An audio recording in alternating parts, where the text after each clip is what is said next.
Hello दोस्तों, UK global coaching centre में आपका स्वागत है। आज का जो टॉपिक है टेंस का फ्यूचर इंडेफिनिट टेंस पार्ट 10। ठीक है, इसके पहले कुल 9 पार्ट पढ़ा चुके हैं हम। सबसे पहले आज हम फ्यूचर इंडेफिनिट टेंस का पहचान करना सिखा देते हैं। पहचानने में क्या होता है, यहाँ पे है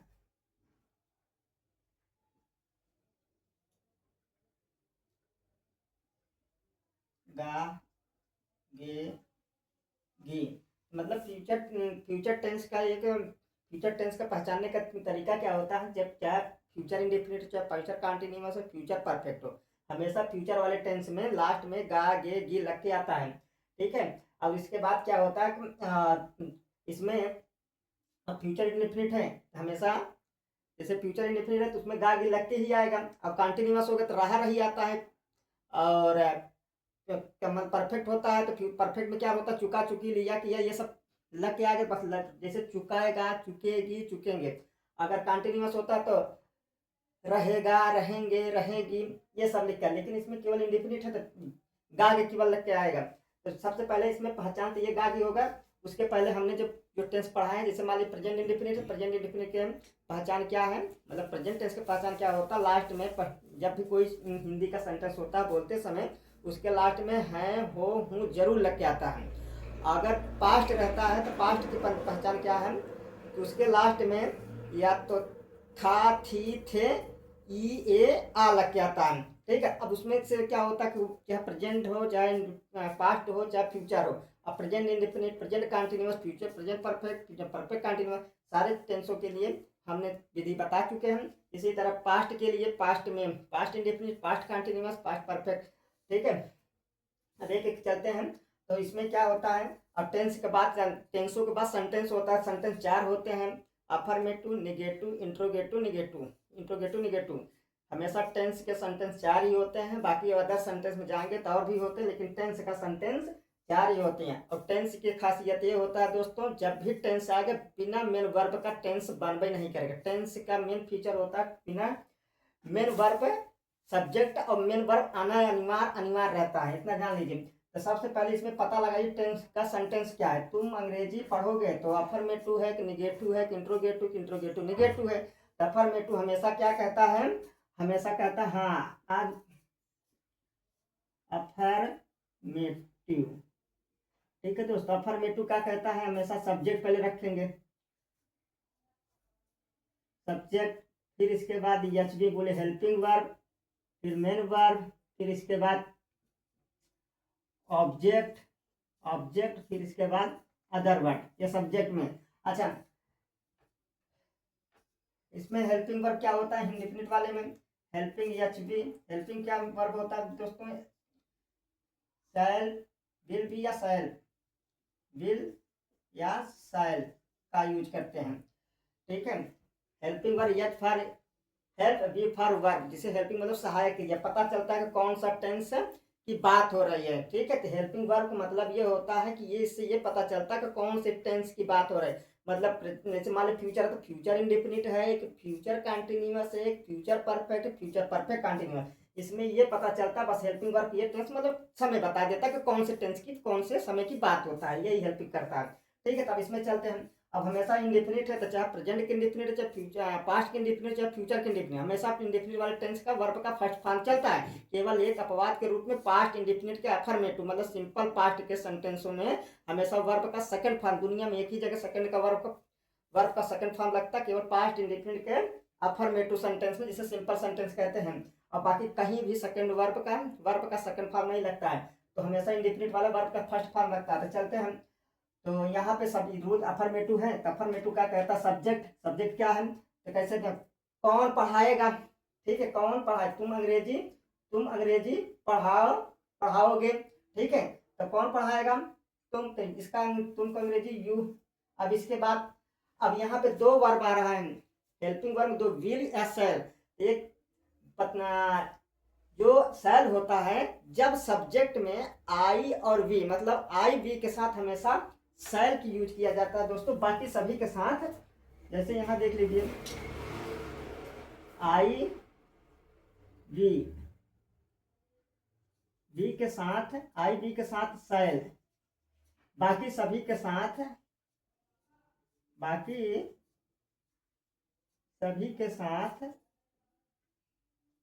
विल, इतना जान लीजिए। जहां भी सब्जेक्ट में अगर आई आया मतलब मैं और बी मतलब हम, ये सब आता है तो इसका मतलब होता है शैल की यूज करते हैं। यहाँ यू या यू के साथ हमेशा विल जाएगा। यू विल हेल्पिंग वर्ब हो गया, bill helping verb, helping verb bill या शैल होता है। अब इसके बाद यू विल हो गया। अब इसके बाद मेन वर्ब क्या होता है? मेन वर्ब पढ़ाना, पढ़ाने को रीड कहते हैं, तो हमेशा इंडेफिनिट है, तो इंडेफिनिट का वर्ब का फर्स्ट फॉर्म रीड। अब इसके बाद क्या? ऑब्जेक्ट। अब इसके बाद सब्जेक्ट हो गया, हेल्पिंग वर्ब हो गया, मेन वर्ब एमवी मतलब मुख्य क्रिया। अब इसके बाद ऑब्जेक्ट। ऑब्जेक्ट का काम क्या है?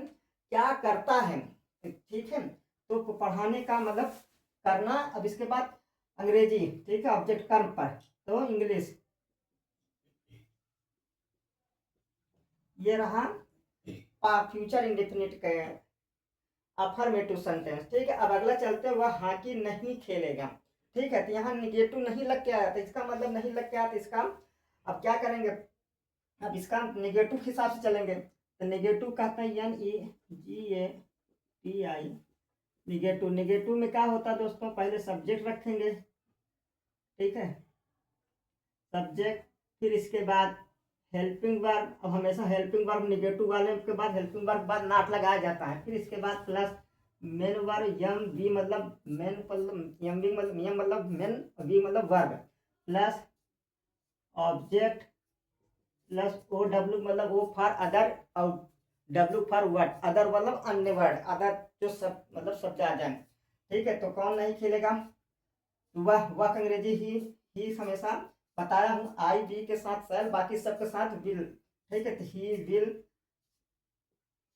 निगेटिव सब्जेक्ट रखा, हेल्पिंग वर्ब रखा, निगेटिव है नकारात्मक, नॉट, प्लस अब इसके बाद मेन वर्ब। मेन वर्ब क्या है? काम उसका करना का, खेलना का। खेलने को क्या कहते हैं? वर्ब का फर्स्ट फॉर्म लग रहा है, क्योंकि इंडेफिनिट टेंस है। इंडेफिनिट टेंस चाहे प्रेजेंट के इंडेफिनिट, चाहे पास्ट के लिए, चाहे फ्यूचर के इंडेफिनिट, ठीक है। हमेशा इंडेफिनिट वाले टेंस के सेंटेंस में वर्ब का फर्स्ट फॉर्म लगेगा। He will not play hockey. अच्छा दोस्तों, यहाँ पे जो कैपिटल लेटर इसमें लिख रहे हैं इंग्लिश में, जो लैंग्वेज होता है हमेशा कैपिटल वर्ड में लिखा जाता है फर्स्ट लेटर, ठीक है। इसीलिए प्ले है क्या हॉकी है, ठीक है, तो इसका फर्स्ट लेटर कैपिटल में लिखा जाएगा। अब अगला वाला सेंटेंस चलते, क्या मैं दिल्ली जाऊंगा, ठीक है, क्या मैं दिल्ली जाऊंगा। तब ये सेंटेंस किससे शुरू हो रहा है? इंट्रोगेटिव से। इंट्रोगेटिव सवाल पूछने वाला सेंटेंस हमेशा इंट्रोगेटिव मतलब प्रश्नवाचक, interrogative.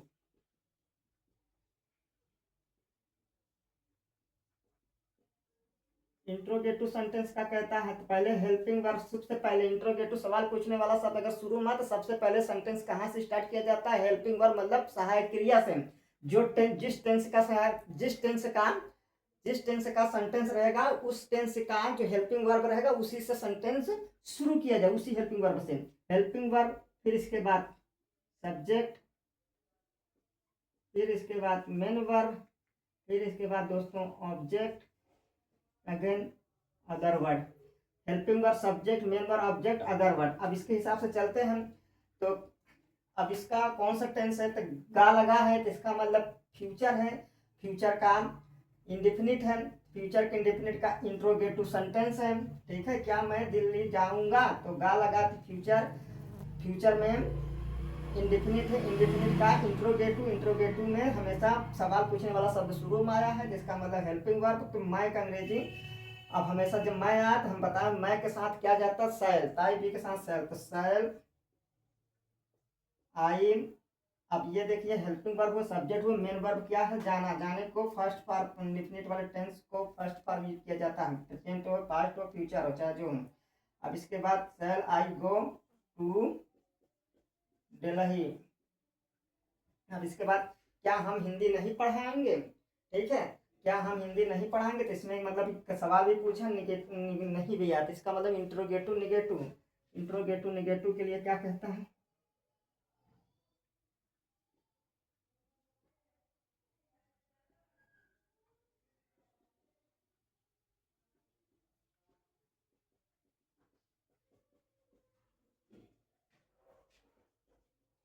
Sentence. Interrogative negative sentence के लिए सबसे पहले दोस्तों हेल्पिंग वर्ब, फिर इसके बाद सब्जेक्ट, फिर नॉट, फिर ऑब्जेक्ट, फिर सॉरी नॉट के बाद मेन वर्ब,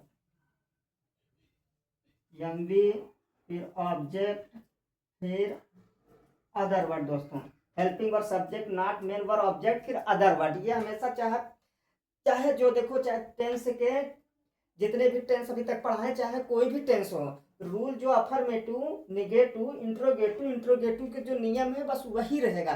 बस आपको इतना पहचानना रहेगा कि जिस टेंस का हेल्पिंग वर्ब क्या होता है, और वर्ब लग रहा है तो कौन सा, फर्स्ट लग रहा है, सेकंड लग रहा है, थर्ड लग रहा है, तो उसके हिसाब से आपको उसके हिसाब से सेट करते जाइए। जैसे मान लीजिए इंडेफिनिट का है तो इंडेफिनिट हमेशा वर्ब का फर्स्ट फॉर्म लगता है, चाहे अफर्मेटिव हो, ठीक है, हमेशा वर्ब के हिसाब से चल दीजिए। अगर मान लीजिए अब हमेशा अगर पास्ट इंडेफिनिट का होता तब पर भी वर्ब का इसी हिसाब से नहीं जाता, और इंट्रोगेटिव मतलब कंटिन्यूअस होता तो कंटिन्यूअस का अफर्मेटिव के हिसाब से ही जाते, मतलब अफर्मेटिव का subject, helping verb, main verb, object, other word जाते हैं। बस उसमें क्या रहता है कि कंटिन्यूअस में हेल्पिंग वर्ब क्या होता है, शैल बी या विल बी, तो उसकी जगह पे बस यहाँ पे जो शैल और विल वर्ब लिख रहे हैं वहाँ शैल और विल रख देते हैं। यही बस इतना कॉमन रहता है, सारे टेंसों का रूल वही है। बस उसमें आपको वर्ब हेल्पिंग वर्ब पहचानना रहेगा, और जिस टेंस से करे, जैसे मान लीजिए कंटिन्यूअस वाले में रहता तो वर्ब का फर्स्ट फॉर्म आईएनजी लगता है, अब परफेक्ट वाला रहता है, चाहे प्रेजेंट का परफेक्ट, चाहे पास्ट का परफेक्ट, चाहे फ्यूचर का परफेक्ट हो, हमेशा वर्ब का थर्ड फॉर्म लगता है। ये सारे चीजों के लिए कॉमन है, इसके लिए सब सारा बेस यही पर रहता है। अब चलते हैं यहाँ पे, क्या हम हिंदी नहीं पढ़ाएंगे? अब इसके बाद सवाल पूछने वाला शब्द शुरू में आ गया, तो हेल्पिंग वर्ब मतलब हेल्पिंग वर्ब शुरू करेंगे सेंटेंस। अब हेल्पिंग वर्ब क्या होता है, दो होता है, कंटिन्यूअस विल या शैल। तो आई वी के साथ शैल, बाकी सबके साथ, आई वी के साथ शैल, बाकी सबके साथ विल जाता है। तो हम है तब वी लगा है, इसका मतलब शैल। अब हम का अंग्रेजी वी, अब इसके बाद शैल लग गया, सब्जेक्ट वी हो गया। अब इसके बाद क्या रह गया, नॉट, निगेटिव है ना।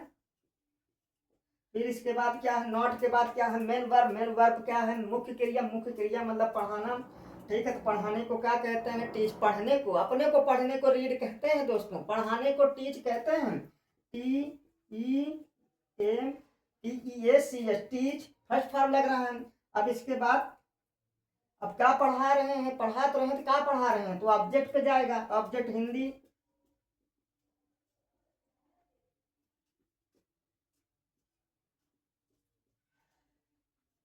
ये फ्यूचर इंडेफिनिट के टेंसों के सेंटेंसों का बनाने का ये तरीका है। इसी के बेस पे कुछ सेंटेंस देखे जिसे आपको ही करना रहता है, जिससे आपका लेवल, आपको समझ पैदा हो सके, ठीक है। अब इसी के बेस पर हम कुछ सेंटेंस देते हैं दोस्तों, जिसे आपको करना ही रहेगा।